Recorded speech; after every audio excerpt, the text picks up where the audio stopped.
Let's adjust this a little bit here. Okay, there you go. We are getting adjusted here on No Filter Network. Grant Napier and Sean Salisbury. How you there, buddy? How are you? I'm doing good, my man. How are you? I'm doing good. Let's get right to the game last night. Yeah, I thought of three keys here. I thought Georgia hanging around, holding Alabama to field goals instead of touchdowns in the red zone. I thought when Williams got hurt in the second quarter, that changed a lot of things for Alabama. Without Mechie, now they lose Williams. That really limited Alabama offensively. I give Georgia a lot of credit. I thought they hung around, but that's a lot of firepower for Alabama to lose. And I thought that was a huge, huge key in the game when Williams went down in the second quarter and couldn't return. Yeah, they couldn't attack.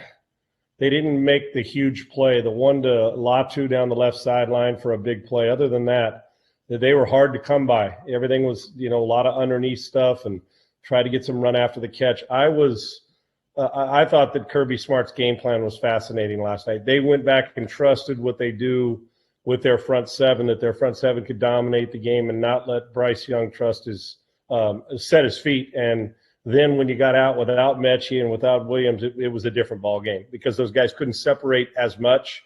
And when you're throwing off back foot in the first game, he was able to set his feet the whole time.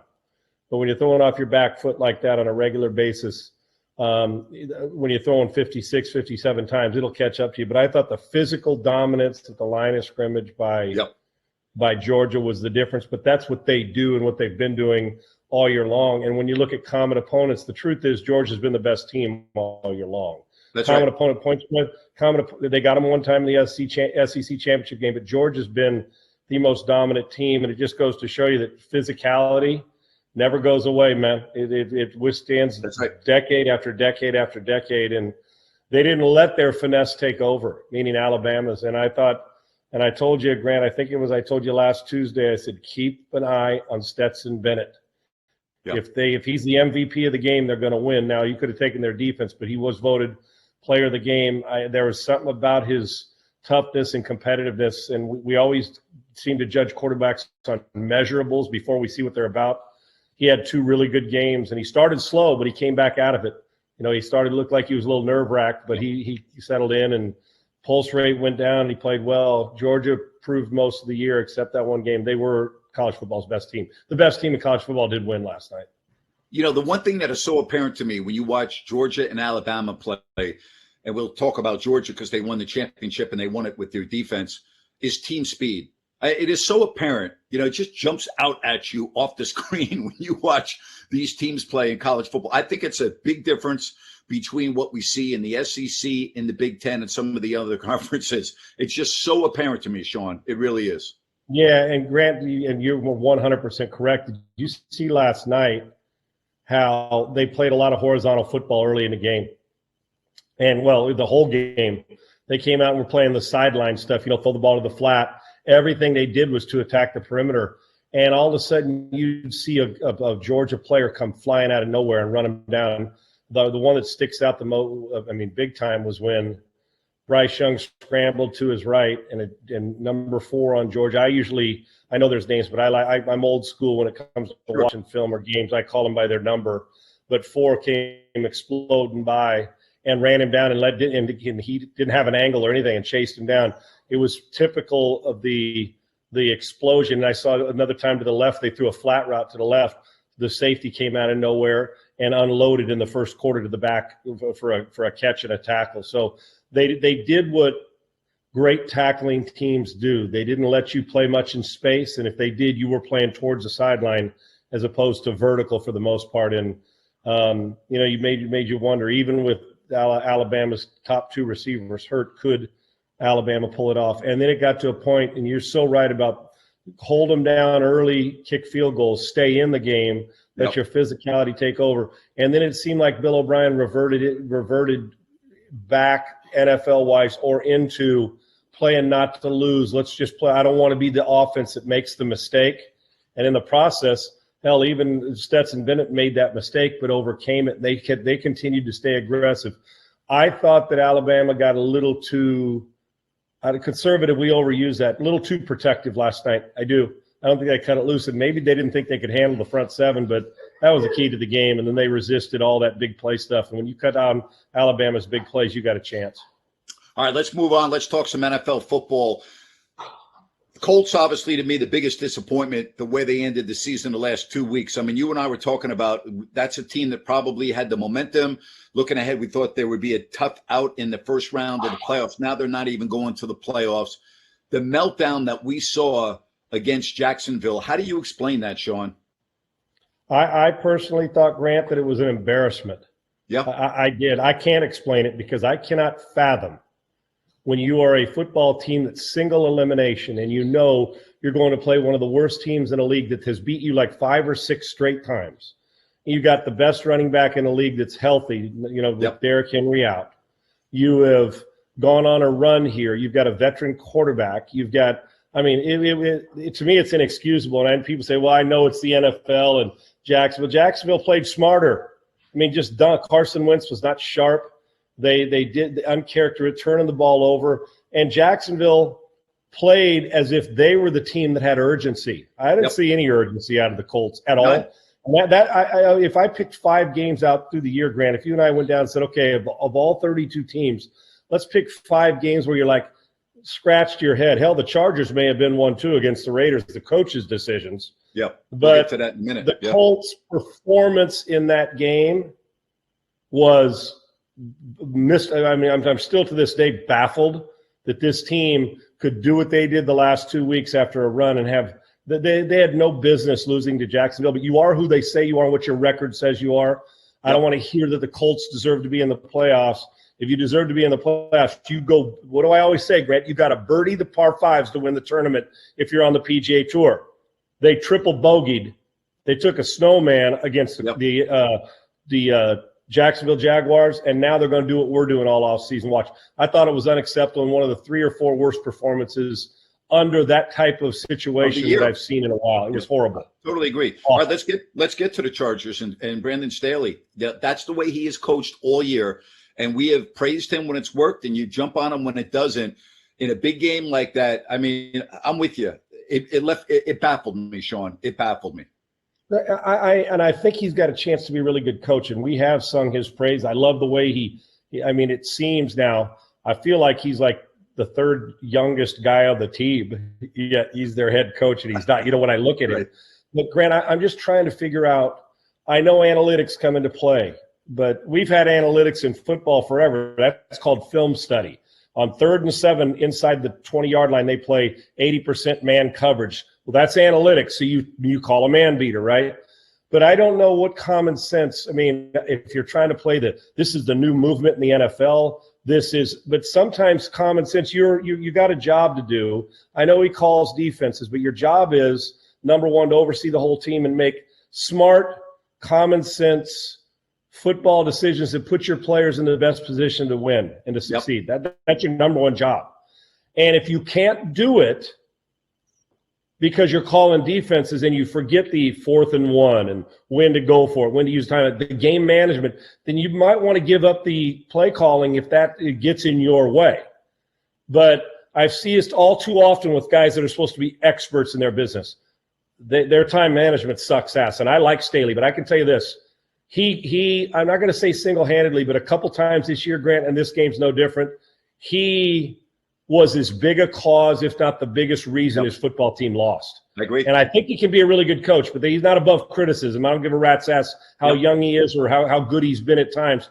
4th and 1 is, you know what it is, Grant, 4th and 1? Let's think about like Carolina or Jacksonville in their game this past weekend. Sure. 4th and 1 on your own 18 when you're down 3.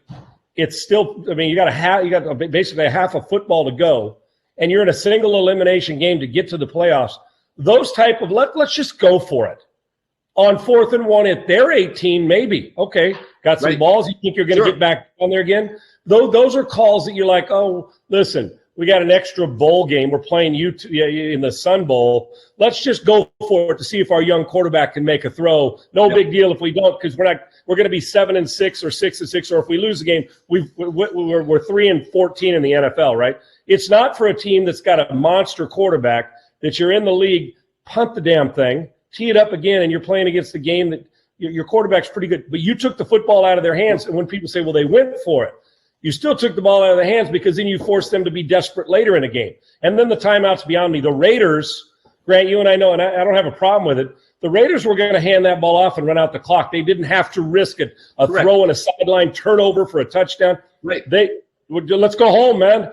Matter of fact, the scenario everybody said, don't let this shit happen. Happened. It was about to happen. And the Pittsburgh Steelers were going to get hosed. I mean, it's like, what? Right. After all we did, we're going to miss out. And he calls a timeout. You see the Raiders players snap their head, like, looked around like, what was this car? They're looking around like, who called this? And you lose it. I think Brandon Staley, that's one you cannot live down the whole offseason. Yep. Those are the type of things that follow around, save the metrics, or that's what the analytics say. There's no common sense metric or analytics and or common sense football decision that would ever tell you on 4th and 1, up, down 3 against on a winner's end, that you would do something like that and now be desperate. It reeked of desperate stuff, and it also reeked of a guy who kind of lost his way with the timeout on the fourth down call. I've seen it too much this year. His team should have coasted into the playoffs this year, and he cost them in a couple games, like the Chiefs game, second time around in that one. I thought Brandon Staley's got a lot to learn when it comes to that. I've got a worse coaching decision than that. And as a fucking Giants fan, I'm embarrassed. And I've been watching the Giants since 1962. So I've seen a lot of bad football. Trust me when I tell you, I've seen a lot of bad football. But the Giants prevent offense. That fucking call on your own 5-yard line, when you have 4 wins, you are not going anywhere. You have about 60,000 no-shows for the fucking game. You got 20 to 25,000 people in the stands. You have a 3rd and 9 from your own 5, and you get in a victory formation and go quarterback sneak. I'm telling you, and I'm not trying to be funny. I'm not trying to exaggerate. If I was the owner of the New York Giants, I would have been on the field at the end of the game, and I would have fired Joe Judge before he got into the tunnel. That's a fucking embarrassment to every fan of the New York Giants, to the players on that team. It's an embarrassment to the National Football League. That may have been the worst decision that I saw the entire season. And again, it's a decision that had no bearing on a team's success during the year. It's just embarrassing. There's no other way to say it. It epitomized the optics of what we think and who we think they are, sadly enough. He had you're right. It wouldn't have mattered a hill of beans. Hell, if he'd have dropped back in the pocket and said, I don't really give a fuck. We're going to throw the ball, and I'm going to give it to Jake Fromm. Let's see what he's got. Who cares? We're going to lose the game. Draft slot, everything. I could have lived with that, Grant. I could too. I don't give a shit if it's a big 6. Right. I could have lived with him going into that one college coach who never punts, who's always punts and goes. I could have lived with him. He went into the game, and he told the sideline reporter before the game, we're going to have some fun today. Anytime we're outside our own 20 or at any time, we're not punting. We're not kicking an extra point. We're going for 2, and we are going to cut it friggin' loose today. And we're going to give our Giants fans something to – the ones that are here, we're going to have a little fun today. Not disrespect the game, but we're going to find out about our team. I couldn't think of it. I said it was humiliating to watch. And that game, that play, like you said, had no bearing. But if I was the owner, well, Dave Gettleman, who's now retired, but I think that was probably tap on the shoulder, say you got a choice. You can retire. We're going to replace you. Let's do it with some dignity. You retire. I get it. I would have I'm with you. I would have said, give your post-game speech, apologize to your team first off because you owe them an apology, and then come up to my office and come see me. And when you do it, bring your fucking playbook. And I wanted to give Joe Judge the benefit of the doubt. Joe George is a buddy of mine. Joe Judge the benefit of the doubt and say, okay, let's give him another year to see if Belichick is rubbed off in a good way and the way it is. I don't know if it's the micromanagement for the Patriots that rubs off on these guys, that they don't know how to take care of their own business. They try to be Bill or don't. And I want to give Joe Judge the benefit of the doubt. Grant, I can't. Matter of fact, if I was a quarterback, and I'm just telling you now, I'm sorry, I would have looked at him and said, you're out of your damn mind. We are not. You can bench me. You can, because if I have to defend myself, I will. I'm not a insubordinate guy, but there are certain things you say, no. My teammates matter more to me on this. We're not doing that, coach. And I would have battled with him or something. I just can't fathom that you look around and say, "Oh, I'm too afraid to challenge him." I say, "Oh hell no, we're not quarterback sneaking on 3rd and 9." Hey, I would have fucking rather seen don't laugh at me. I would have rather seen a shotgun formation and quick kick the fucking ball. Seriously, I mean, that would have even been better than what they did on 3rd down. It's an embarrassment. All right, go ahead. You know, the grading play to your teammates, to the players you coach. than what he did there. That'd be the equivalent of taking a white towel out there when you're getting your ass kicked in the middle of the second quarter and just wave and say, as a player, I don't want to play. We're done. I quit, right? That to me, well, we want to create space for our punter. Fuck your punter, okay, in the game. Enough. The punter probably looked at you like, dude, you'd have been better off letting me go back there on second down and punting it. Right. The optics of this was humiliating, brother. Yep. Humiliating. All right, a guy that I have defended all year because I think he's underappreciated is Jimmy Garoppolo. And I thought what he did on Sunday, with the thumb injury, you played quarterback. We talked about this last week. That was a hell of a performance. Second half by Garoppolo. The defense, the pressure they got on the Rams, they got to the quarterback. They got to Stafford. They pressured him. But that showed me something.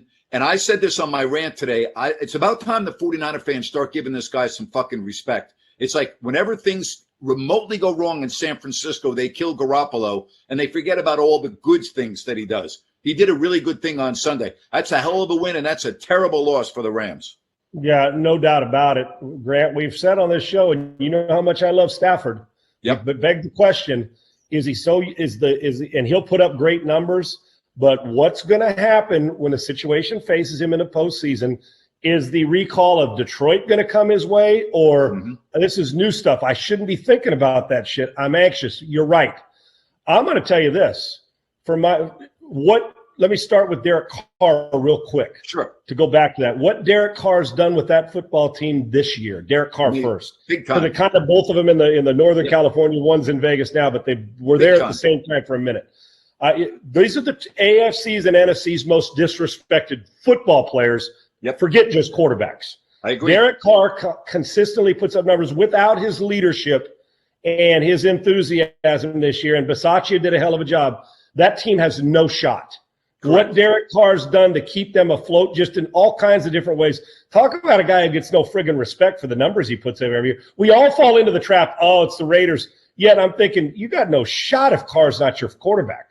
Unless it's Rodgers or Brady, deserves far more seasonal respect. Good point. Jimmy Garoppolo should have been the MVP of the weekend coming off the thumb. All year long, you've never heard him complain. Nope. I've never heard him blame a guy. He sits there and defends. I mean, he's defending. Matter of fact, he said, John Lynch, John defends him. He defends John. He defends Kyle. At no time does the guy ever whine or, woe was me, ever. And I'm telling you, they ain't winning a playoff game. They're not rolling through the playoffs this year with Trey Lance. And you know what? Kyle Shanahan knows it. That's why an injured thumb tape on his thumb, Jimmy Garoppolo, was playing, and Trey Lance was on a bench even after his game last week because he knows that the best way for them to succeed is for Jimmy to play. Even though he'll throw a pick or two, you say, what are you doing? That the fourth quarter, the fourth quarter in overtime, 10 out of 15, ripping the ball all over, making clutch plays, getting them in position to win. Jimmy, and then allowing them to stick to their game plan of wanting to run it. I loved what Garoppolo did. Sure. And here's the crazy thing, Grant. Super Bowl 2 years ago, they may not have got there because of him. They sure shit didn't get there in spite of him. That's correct. And now, injured last year, comes back amid all this shit. Yep. And has this team, they win 8 out of 10 or 7 out of 9, whatever it is, gets them in, helps them get to the playoffs, comes off a thumb injury, and they're going to replace his ass no matter how far they go in these playoffs. He's going to go start for somebody else. Yep. And without saying a word, and just if you're Pittsburgh and Ben's gone, he can help you win because Jimmy's a really good player when he's got good running game and good people around him. Najee Harris and Jimmy Garoppolo, I'll take that with Mike Tomlin any day of the fucking week. I'm just telling you, the New Orleans Saints would be better with Jimmy at quarterback. I think that looking at him, and you are exactly right, fans, media, all of us got into that trap too. Jimmy Garoppolo does, he wins. He just keeps winning. And that position is so fragile in the NFL. I'm with you right now. I would have voted him MVP of the weekend for doing what he did. And Kyle Shanahan, with all the crap, knows that meal ticket of his may not be the best player on the team, but they have to have Jimmy in the postseason this year to get where they want to go. I'm with you. Okay. You talked about Pittsburgh, man. I just love Mike Tomlin. The fucking Steelers always seem to be hanging around. And I was so happy for Roethlisberger. He's got a 4th and 9, could have been the last snap of his career, gets a first down, gets him in the field goal range. The Steelers, man, they're just a Mike Tomlin coach team, and I've buried them a couple times this year. I mean, sure. Right? Everybody has. But and I have to keep on telling myself, don't ever count out a Mike Tomlin coached team. I love him. I think he's a tremendous coach, and I also think at times he does not get the respect that he deserves. But Roethlisberger against the Ravens in that situation on that fourth down, with Campbell in his face, I thought the ball would get batted down to find that receiver and set up that field goal. That was big time, Sean. That was big time. Yep. Hence why the guy is going to be a Hall of Famer. If they don't put him in first ballot, it'll be because somebody doesn't like him. Yeah, I agree. I mean, with Super Bowls, wins, yards, he's done it all, and just to gut his way through it. Now, listen, do they have enough explosiveness to keep up in a shootout that we get against Kansas City? No. But you know what? A fumble here, and Najee Harris run there, a Ben Roethlisberger yank it out of his ass. You never know. But just to see them there, I'm with you about Mike Tomlin. I think most people respect him, but we talk about the great ones. You know what Mike Tomlin. We want to throw McVay's name in there, and we know Andy Reid belongs in there, and we know Bill Belichick, and we'll throw John Harbaugh, and it's like, oh, I hear people, oh, that's right, Mike Tomlin. Oh, hell no. Don't get through your top 3 coaches in this league without that guy's name being mentioned. He doesn't have losing seasons. He doesn't have, no matter what, and how many times in his career, his first few games, you're like, or a couple games in or midway through, you're like, what are the Steelers about? And then Mike Tomlin, they get ready to play. He runs guys out that he doesn't want there. I would have loved to play for him. I really would have. I think he'd have been a blast to play for. And you got a chance when Mike Tomlin runs you out to the field. Now, their weapons are a little bit, they're going to have a lot to deal with when they go on the road. But I'll be damned. At least we get to see Ben one more time roll. And you never know what a little luck and a few plays will do. But they better not play a chase mode because it's going to be really tough to push the ball down the field against the Chiefs because Ben just doesn't do that now. It's all, underneath stuff. But made some clutch plays, and I was happy for him too. And now can their defense step up and disrupt Mahomes in the next round? But we'll see. In the first round of these playoffs. But I was happy for Mike Tomlin at Pittsburgh again into the playoffs. When going in, it was such a long shot. You're like, there's no way. They're not getting the playoffs. Correct. And bingo, they made a couple plays. You never know what's going to happen, and here they are. Down here in South Florida, there's a lot of people wondering why is Brian Flores not the head coach of the Miami Dolphins? Now, you know this. There's always shit that's going on behind the scenes that we don't know about, okay? And so I always put that out there. You've been, and I've been around pro teams before where I hear the narrative and they're all wrong because they really don't know what the real story is behind the scenes. But with that said, were you surprised about the Dolphins parting ways with Brian Flores? 100%, not 98, 100%. Because normally, Grant, we hear we see a little smoke about it. There's somebody will come and say, hey, like the Pete Carroll thing, right? There's been talk, well, is Pete out? These insiders who are around teams all the time, you start to get a feel for, okay, maybe something's going on. We don't know. Nobody talked about it. And I didn't hear one mention. I heard a bunch of, is Tua going to be the quarterback? Sure. I never heard one mention from I get Ian Rappaport on every week, and there was never one mention about coaches on the hot seat, Brian Flores' name coming up. Matter of fact, it was like Flores is building something there. Look at how they overcome injuries. 10 wins last year, all this great comeback this year, win a bunch in a row. And the players play hard for him, and they could have been out of it. They could have waved the white flag, and the players came and played for him every single week. He takes no shit. That's why. And sometimes strong personalities. Now, I don't know Chris Greer very well, just what and Stephen Ross, the owner. But it comes down to this, and Grant, that's why it's such a fragile position. Here, you guys got a winner that if people are smart, if you want a winning coach, you won't let him get through this week without hiring him if you want to, right? Sure. But here's the problem. What happens is that the reputation for Brian is he wants more power. This is the talk by the people there, and you've heard it too. Yep. Is that with the Tua, he wanted Watson, they didn't.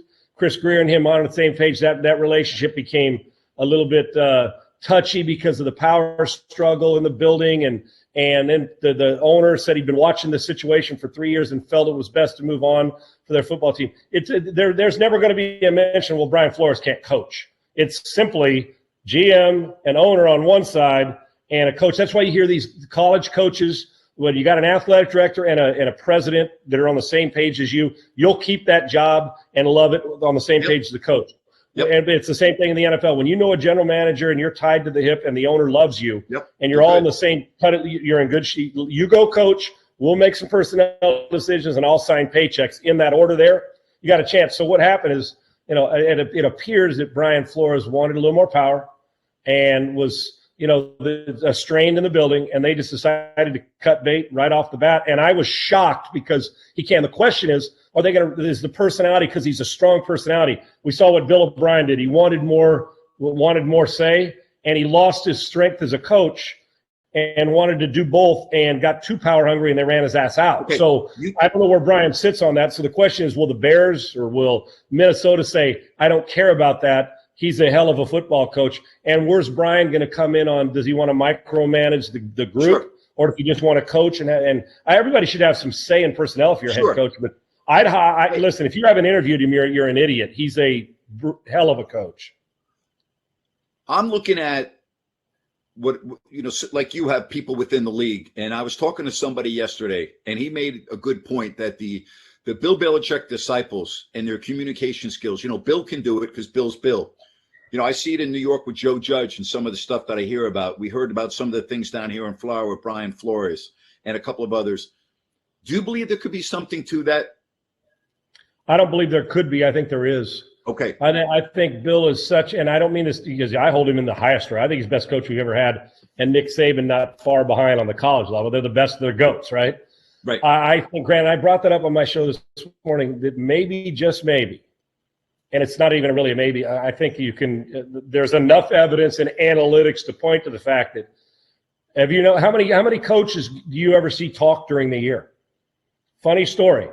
And Bill Parcells used to do that too. Assistants didn't. Nobody talked to the media. That's correct. He's the face. What comes out of this building is out of my friggin' mouth, right? Mm-hmm. We're at the Pro Bowl one year. Parcells can't go. Belichick and Charlie are there, right? And I think it was can't even remember. It was the early 2000s. And Charlie walks up. I said, Charlie, can we? Charlie Weiss? Charlie Weiss. Okay. Yeah. Malone and I are there. Mark Malone and I are there to do a show for the Pro Bowl after the Super Bowl. We got right on a plane and rush out to the Pro Bowl in Hawaii. So we're watching. They had lost the AFC Championship game or a playoff game, and Charlie. I think that's what it is, because then you become the Pro Bowl coach, right? Whatever that team was, right? Yeah. Yes. Bill couldn't make it. Bill it was the one where Parcells or Bella. I can't remember. It was Belichick was the coach. It might have been Belichick as the coach, and Charlie was the offensive coordinator, and I can't remember who else. Or it was Parcells with Charlie and Belichick. I can't remember. But Charlie was there as the assistant. He was taking over, and he was an assistant. And Bill, whichever Bill, and I can't remember which one, couldn't make it to the Pro Bowl for maybe it was a health reason or something. And so Charlie was there, and he walks by, and Malone and I are doing a show, right? And I said, Charlie, can we talk to you? And he goes, Sean, I'd love to. He goes, but I can't. I said, Charlie, I know the rules. This is a friggin' Pro Bowl. And he laughed at me. He goes, Sean, you know Bill's rules. And couldn't talk then about what goes on. And he didn't mean it mean, because I had a great relationship with Charlie, but he couldn't do it. And so it leads to this is I do believe that they're so micromanaged that there's no stone unturned, that you get so locked in that this is the way we do it, but. And because one guy does it, you think you can do it. That's like saying, well, I'm the backup to Mahomes. I'm going to try to do the shit he does, and then you can't do it, but you think you can, right? So I think there's something to it that they think they got to act like Bill and micromanage and do it his way.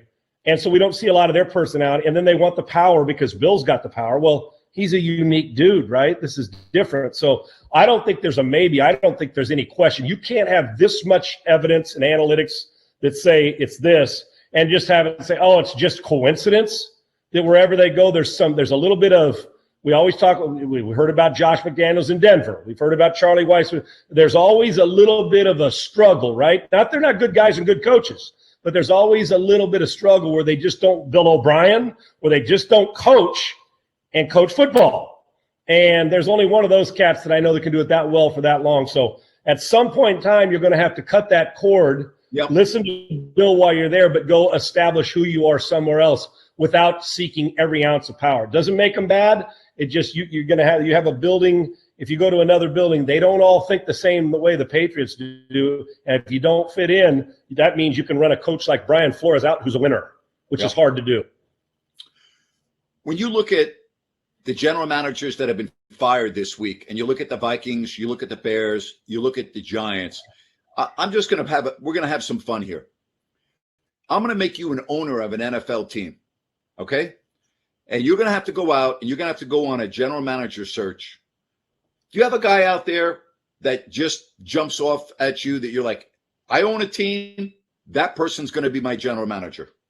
You know what, Grant? There's names that I've been around, like from the Bobby Beathards and the Marty Herneys and the Billy Devaney's that have been with me.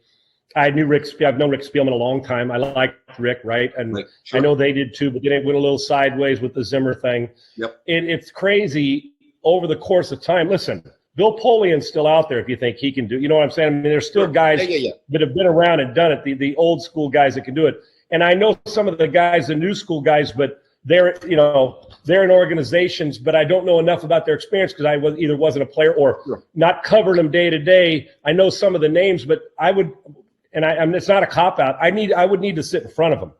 I can tell you what I'd look for. Okay. I'd look for a guy. If I am a general manager, but I'm an owner or the president of football operations, I'm looking for a guy who is I want a scouting department that scouts. He doesn't need the pro person. He doesn't need to be the pro personnel guy.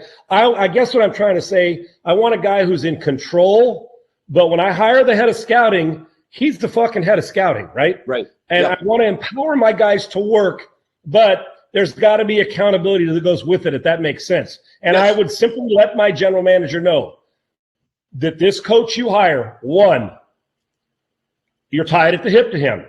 You're telling me when you hire him, you've gone through all your due diligence and you trust that he is who you want to, aside from your family, that's who you are hitching your wagon to, and that's what's turning us around. If it doesn't, I'm the owner, I sign the checks, you basically, you're him. And I that's what I would say. And that's why I'm looking for the guy who's not. You're one and the same. Yes.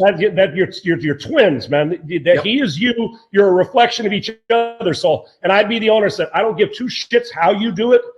Do it the legal way. Do it right, and make sure we get buy-in. And you make sure that you and the coach are on the same page of, I'll make the decisions as a general manager, but I do want to know what my coach likes. So, matter of fact, I want you guys to go on so many trips together, whether it's scouting or talking about personnel, that you guys can finish each other's sentence. That's who I need. Yet, I'm allowed to cuss each other out without being offended and being a bitch about it, and that you're now fighting over it, right? I know those are hard to find, but that's what I'm looking for. It is, Grant. And as an owner, I'm not all I am when you bring your head coach to me.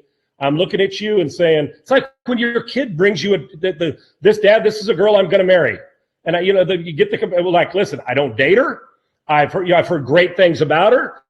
She's your girlfriend. If you believe that she's best for your family, you got my blood. Or my daughter comes. You're going to watch how they interact, and you're going to say, okay, honey, if this is going to make you happy for the rest of your life, I'm in. But you're making the decision. And once you marry him, he becomes a bigger priority than I do, and he should, because he's your husband. It's the same thing here. And I know life is more important, but with my business, it's important. So as the owner, you are tied at the hip, buddy. And if he fails, guess what that means to you?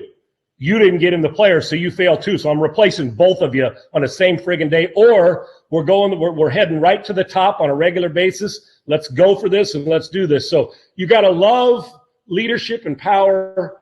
Together, but you also have to, I can't, it's too much. Jack Del Rio told me this real quick, Grant. I know it's a long answer. Del Rio sat in my studio and told me, he said, as an assistant coach, you get about 4 to 6 hours a day.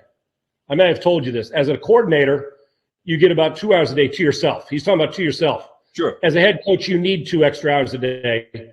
And imagine now being a head coach and a general manager, or being the pro personnel. You gotta trust that the most successful organizations, here's the way we do it. We can be flexible and adjust, but you're in charge of this. And if it fails, you just, like Denny Green used to say to us, you fine yourself. I don't fine you. Were's the rules. Here's how we're doing it. If it doesn't work, I'm flexible, but we're not going to live there. What's in there, we're going to happen. We're not looking for perfect. I'm looking for excellence. And so everybody in that organization is tied to it. And the first time, if I'm an owner, that the pro personnel guy comes backstabbing the general manager, I'm running his ass out. So when all that catty gossip shit, I don't want that. I want firm foundation, and you're tied at the hip with your head coach. And if you two can do it together, I'm in, and I'll trust any head coach you hire. But if it doesn't work and you get a 4-year window, if it doesn't work, then you don't get to blame it on him. You hired his ass. You're out the door with him, and if it works, we'll both get pay raises. Everybody can write books. We can all wear rings, and everybody's going to be happy. I want to empower my workers. I want to empower my GM, but I want him to choose the coach because – and then I would tell him, I said, one thing I have to tell you, you don't get to hire the staff.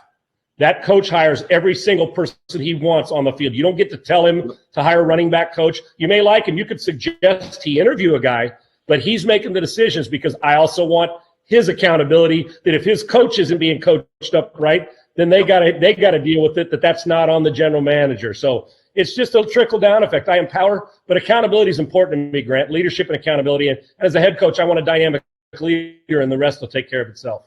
If that makes sense. I want to talk about the NFC teams. I was just thinking about this before we came on.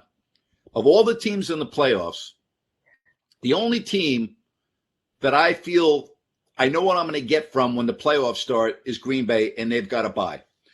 I'm not, to me, the way the Cardinals ended the season, I'm not on board with them. The Rams, question mark at quarterback. I'm sorry. I still am not up to speed on Matt Stafford in a big game. Eagles, I think it's going to be difficult for them. Cowboys, I still have questions about Dak Prescott. I've got to see it. I just think the inconsistency, too many missed throws, pocket awareness. I think San Francisco is the other team that I think I know what I'm going to get from them. I'm not saying they're going to win, but I think I know what I'm going to get from them. They're going to be able to run the football. They're going to be able to get pressure on the quarterback. Like, that's a staple for them.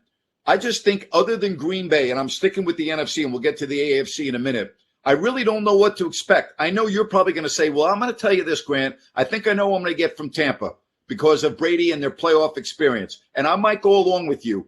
But these playoffs coming up this year, you want to talk about a crapshoot? You want to talk about a whole bunch of teams that could be playing in the big show in February? I think it's very possible this year. Oh, you're not kidding. Hell, you may see Tennessee in the Super Bowl, Grant. Yes. You know, if Tannehill has play action, they protect the ball. You may see them. Yeah, and if Henry runs well, yeah. Right. I am 100% with you. Now, if you said, well, Sean, what do you trust that's going to be the same? It would be Brady. But I don't know about the rest of Tampa. I know they'll protect him, but the receiving core, they're an ankle injury away from one of those or Gronk. You're saying to be what Alabama was last night. It's a struggle. They're a little pulled hammy away from that, so they need what they got to stay healthy. But I know what Brady's going to bring. I'm not questioning that. But I also know, and you're right, I know what I'm getting in Green Bay. I can just tell you, if you beat them. I don't think they're going to beat themselves. You need a Brady-like performance to beat them. Yep. With the other teams, I am with you. I can tell you what the 49ers what the line's going to look like, brother. They're going to run it. You're going to look at the stat line. 35 rushes, 25 throws, 26 throws, 24 throws. If they're winning, Jimmy will be 18 to 23. He'll throw a pick. He'll throw a touchdown or two for about 235 to 40 yards. Debo will touch the ball all over the field. Right. They'll get about 3 sacks on the quarterback. And then if they win the field battle, and if it's a score under 30, then Kyle Shanahan's playing you just like he wants to. Yep. If all of a sudden Jimmy's throwing at 40 like Bryce Young and they're up over the 40, the 49ers will be an easy out because they will be completely out of it. But I can tell you there is no more commonplace guarantee what a team wants to do, not named Green Bay, than the 49ers. I know their thing is just execute it. Yep. Just execute it. We're gonna try to create havoc for your defense with Debo Samuel formations. We got about 5 dudes that are like the first or second best player at their position or third in the league. We just got to bring it all together. Now the question is, and we saw it last week, and they did. What will Kyle Shanahan do? My dogs are going crazy. What will Kyle Shanahan do in the fourth quarter of a close game in the postseason? You know what I'm saying? In a big game. Absolutely. So I'm anxious to see that, Grant, for me. And if I do, I think the 49ers could not only upset one team, I think that they can be pushing themselves late. Hey, Kilo, Sorry. See, I understand you don't understand the NFC playoffs either. Both of you guys settle. Pops is talking here. But, Grant, I'm with you. And it's so hard to figure out. And the AFC's all over the map as well. Buffalo, I don't know. Is Mac Jones going to play like he did in Game 5, or is he going to play like he did the last 2 weeks of the season? I don't have any idea. So my dog's howling at me, dude. You're a fucking beauty, dude. I'll tell you that. Oh, you really are. I got an 80-pound bully that's wants to go bite the throat of the guy at the front door, whoever's ringing my doorbell. It might be the UPS guy dropping a package off. My other dog's staring at the door like, please let somebody walk in here. I'm going to go. These dogs are out of their minds. So he's just going to howl. So that's your background noise. Fuck it. I love it. Deal with it. I absolutely love it. And then in the AFC, I think the whole thing is so wide open. Tennessee is the number 1 seed. There are a lot of people that still don't believe in them. Getting Henry back could be the real difference. I don't like the way Kansas City played the last 2 weeks, but you know what? They have Patrick Mahomes. They have Travis Kelce. They got Tyreek Hill. And, they're a tough out. I'm looking at all the other teams in AFC. I could see almost all these teams. I could see Cincinnati winning a couple games. I could see Buffalo winning a couple games. I just think this thing is wide freaking open in the AFC. I am with you. Who's the best team? Do you have a clear-cut best team, Grant? I don't. Kansas City, I guess, is the quarterback and the coach, right? Andy and Pat. But if Derrick Henry's right and they're at home and they rush at 35, if they kind of got a little bit of the 49ers approach in the AFC, right? Yes. Even though it's not, even though with the foot, even with Derrick Henry out, they still were committed to running the ball and forming. That's the commitment to running the ball is what makes the 49ers. They don't get off that commitment. They're not going to run it 12 times. They're the type that'll run it on 3rd and 7 with Debo on a toss sweep, right? They believe in running the ball. Tennessee's the same way. It's just with one big cat when he's out there, right? Derrick Henry, they'll put 2 or 3 guys running it in San Francisco, but there's the commitment's the same. And the stat line would look the same if they win. Yep. Tannehill throwing it 24, 25 times, some play action, protect the ball, averaging 6, 7, 8 yards per attempt. I know stats are a little bit overrated, but you look at them, they're kind of parallel each other. They're trying to get after the passer, although San Francisco rushes it more. Their defense has gotten better, and their red zone offense this year in Tennessee. It seems like Kansas City's not clear-cut, but the favorite in the AFC. When I think about the best teams, but I'm sure as hell if Buffalo gets on that roll that we thought they were going to be at, the sexy team at the beginning, then it may be different. But listen, if Kansas City's got to be thinking, and Tennessee's like, thank goodness we're at home. If Derrick Henry's ready to go, that grass matters on his lower half and his back and his legs and his ankles. And I don't know, Grant. I will not. If you tell me the New England Patriots are in the AFC Championship game, I probably won't be overly shocked. I won't. Sure. The biggest shock to me of all the playoff teams would if Pittsburgh could win a shootout 2 or 3 times in a row and be in an AFC Championship game, considering their weapons and been at this stage of the game. But I can't. It would not be Buffalo, Kansas City. I guess I lean towards Kansas City as the favorite, but I can't remember a time when I thought 10 teams or 12 teams could find their way to the AFC and NFC Championship game. The only 2 teams that I don't give a chance to in the respective conferences, Philadelphia in the NFC and Pittsburgh in the AFC. I would be shocked. I would be shocked if those 2 could go on a run. I don't see it. Everyone else, I could see going on a run and winning a couple games. Yeah, I don't see if they were able to steal I don't see how Philadelphia is going to steal one of Tampa at home. No. And really, they're so undermanned when they have to have like an out-of-body experience, and the other team has to help them by turning it over a bunch, right? Like Tennessee did against the Texans. I'm not saying Philadelphia and Pittsburgh are the Texans, but I think the gap. Listen, when you're a double-digit favorite in postseason game, that's a lot of points, right? We're talking we're close, a touchdown and a field goal. That's a lot of points. So they're going to have to play. Well, both of them will have to play their best game of the year to even be in the game on the road against those 2 teams. Again, playoffs wide freaking open. Before I go, we haven't really touched on this. I think the guy should lose his vote. I'm talking about Hub Arkush. I've known Hub a long time. I've had him on my show for decades. All right. I've always respected him. He really spoke out of tune last week. It was a bad look. It's a bad look for him. It's a bad look for the Associated Press and the other 49 people that vote. And I personally don't feel he should have an MVP vote. I think it should be taken away from him. Well, we know it's biased now, and I've known Hub forever too, and I have a lot of respect for his football background. I do. But this, I can compartmentalize and say this particular ward, this particular situation. Listen, Grant, whether you agree with the vaccination or that's what it. Listen, he doesn't know Aaron Rodgers. It's a vaccinate. He doesn't like the fact that Aaron's not vaccinated and that he's like not hiding. That he's out in front of it. Bothers him, whether he wants to admit it or not. And Aaron knows this, right? Sure, of course. And then on the other side, it's the same like when we vote for Hall of Fame baseball. Listen, there may be a whole bunch of people that don't like Curt Schilling's politics, but there is zero denying that Curt Schilling's baseball exploits on the field are not just Hall of Fame worthy, overdue to put him in the Hall of Fame. No question. Postseason, it's just, and like I said, I don't care if you like. I mean, I'm never going to vote for a guy. I think it's a fucking joke. You don't have to go hang around Curt or Aaron. Right. You don't have to like them. You don't have to have dinner with them. They sure shit probably don't want to have dinner with them either. Okay, right. They probably don't. I'm never, ever, ever voting for a person who thinks different than I do. Religion, race, politics. Amen. I'm not. Now, if it's Mr. Congeniality, all right, fuck, I'll vote for somebody else. If it's, what did you do while you were, Sandra Bullock ain't in this vote, dude. It's Curt Schilling. I'm using him as an example because it's we know it's personal for people. I get, and even if it is personal, you got to push it aside. You can vote for Curt Schilling and say, fuck, I hate his politics. It bothers me. But on the baseball diamond, Curt Schilling's a Hall of Famer, period. And now, if you tell me, if Hub would have said, listen, I don't know who I'm voting for, but let's not forget about Cooper Kupp and that damn Jonathan Taylor and Brady's had a month. If you vote for Brady, I got no problem with it. He's phenomenal here. But you've already told me now, and then the other 49 guys are fucked. Here's why. No matter what they say, it's going to well, did it rub off on you? He put them in a bind, and he knows it. He admitted, I can forgive him. He made a mistake. But there are consequences, like when you aren't vaxxed and the protocol and you miss a game, people criticize you. When you have a vote and there's only 50 of those are precious.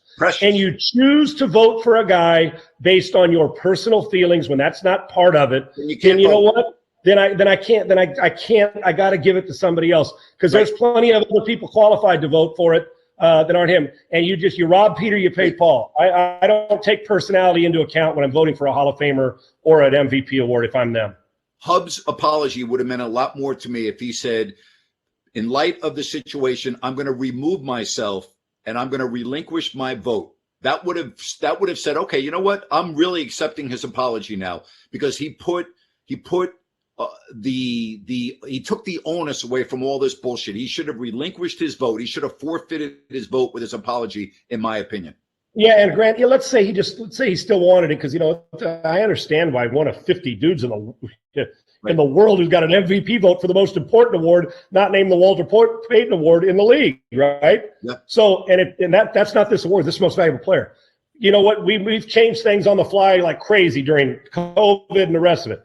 Also, why couldn't the committee say, listen, I'd like to 2 years, take the vote away from me.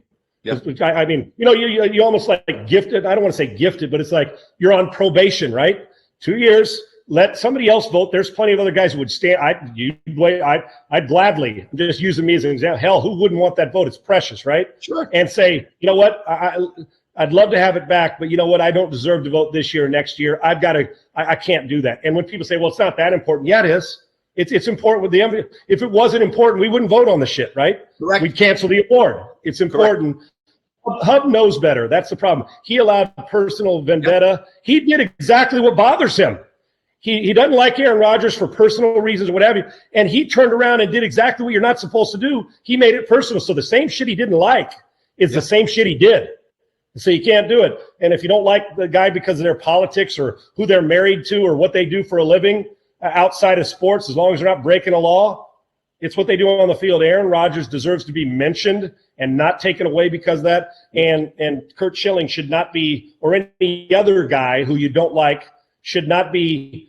If you don't vote for him because you don't like their game, it's one thing. But nobody can honestly look me in the face and tell me that a guy like Curt Schilling, because of his it's not a good baseball player. It's simply politics. Whether he gets in or not, I don't know. But the voters, you can't do it. It's not a personality contest. Hey, listen, I'm really impressed that you were able to calm those dogs down within 30 seconds, and as we get ready to wrap this up, I just want to tell you, man, you're a hell of a master with those dogs. I mean, you just talk to them like that and boom, they're silent. Dude, I am the Bill Belichick of dog whisperers, okay? I snap, he's quiet. Now, when I get off here, the second they're going to start howling their ass off like, well, I really don't have that much power, but it sure looked good. Like I went like this, Grant. And it stopped. It's like, damn, that dude's got some pull. I got pull for shit in my house. Okay, so that'd be good though. Man.